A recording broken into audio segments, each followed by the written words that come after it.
गुरु ब्रह्मा गुरु विष्णु गुरुदेवो महेश्वरः गुरु साक्षात् परम ब्रह्मा तस्मै श्री गुरुवे नमः।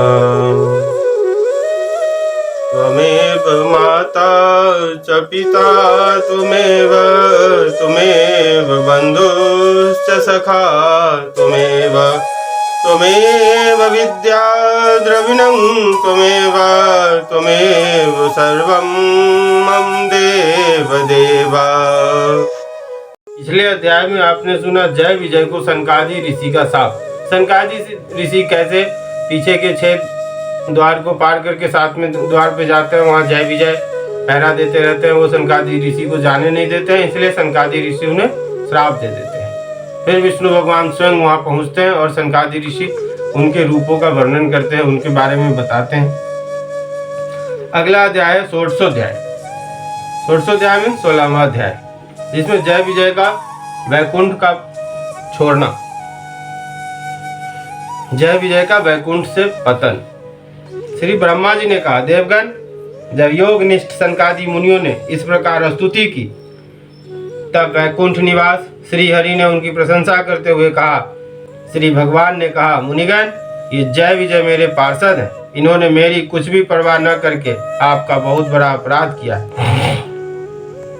आप लोग भी मेरे अनुगत भक्त हैं, अतः इस प्रकार मेरी ही अवज्ञा करने के कारण आपने इन्हें जो दंड दिया वह मुझे भी अभिमत।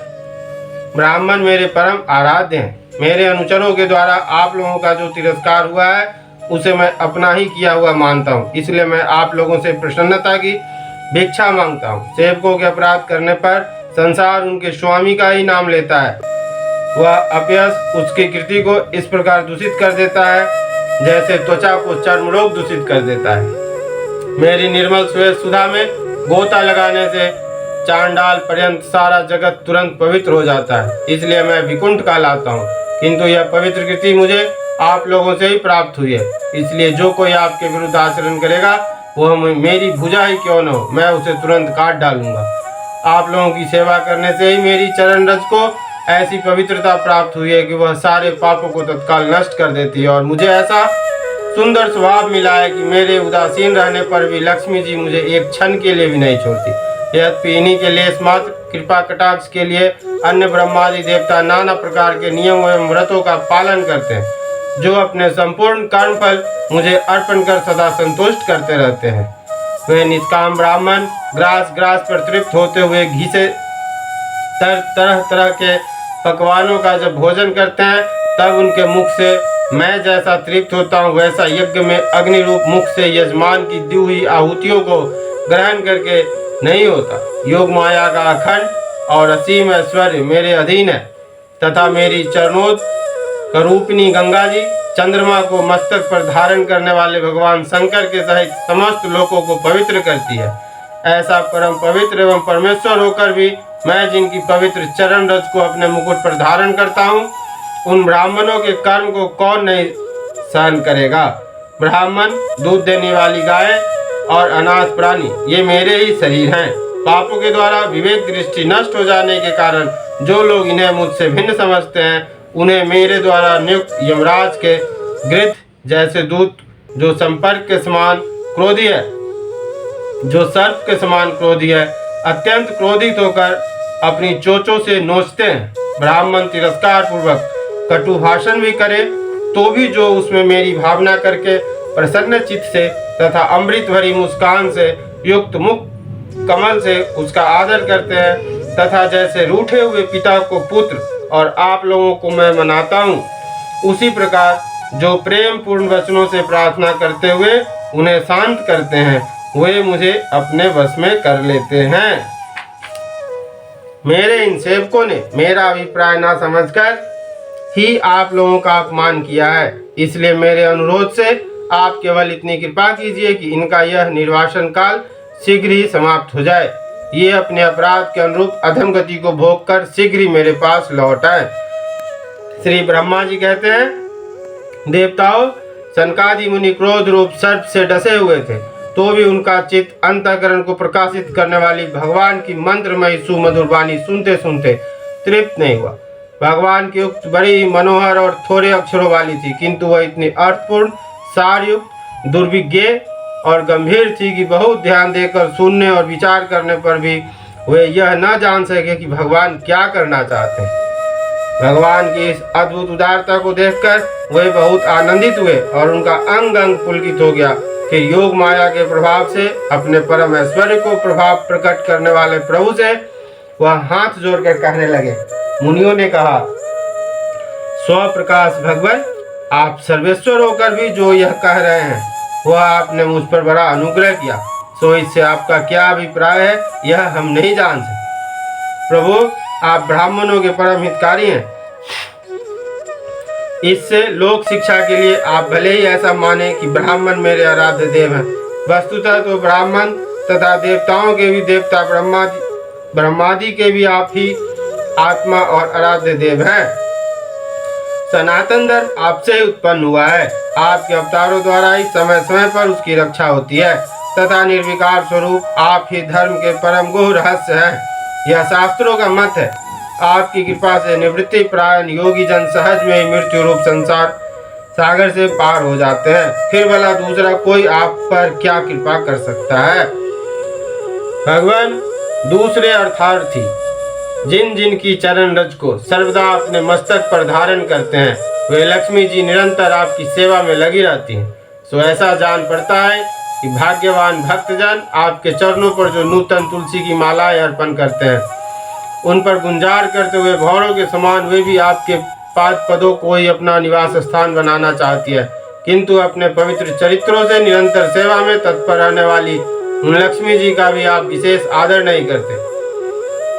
आप तो अपने भक्तों से ही विशेष प्रेम रखते हैं। आप स्वयं इन संपूर्ण भजनीय गुणों के आश्रय हैं। क्या जहाँ तहाँ विचरते हुए ब्राह्मणों के चरणों में लगने से पवित्र हुई मार्ग की धूली और श्रीवत्स का चिन्ह आपको पवित्र कर सकते हैं। क्या इनसे आपकी शोभा बढ़ सकती है। भगवान, आप साक्षात धर्म स्वरूप हैं। आप सत्यादि तीनों युगों में प्रत्यक्ष रूप से विद्यमान रहते हैं तथा ब्राह्मण और देवताओं के लिए तप, शौच और दया, आपने इन तीन चरणों से इस चराचर जगत की रक्षा करते हैं। अब आप अपनी शुद्ध सत्वमयी वरदायिनी मूर्ति से हमारे धर्म विरोधी रजोगुण तमोगुण को दूर कर दीजिए। देव, यह ब्राह्मण कुल आपके द्वारा अवश्य रक्षणीय है। यदि साक्षात धर्म रूप होकर भी आप सुमधुर वाणी और पूजनादि के द्वारा इस उत्तम कुल की रक्षा न करें तो आपका निश्चित किया हुआ कल्याण मार्ग ही नष्ट हो जाए, क्योंकि लोग तो श्रेष्ठ पुरुषों के आचरण को ही प्रणाम रूप से ग्रहण करता है। प्रभु, आप सत्व गुण की खान है और सभी जीवों का कल्याण करने के लिए उत्सुक हैं।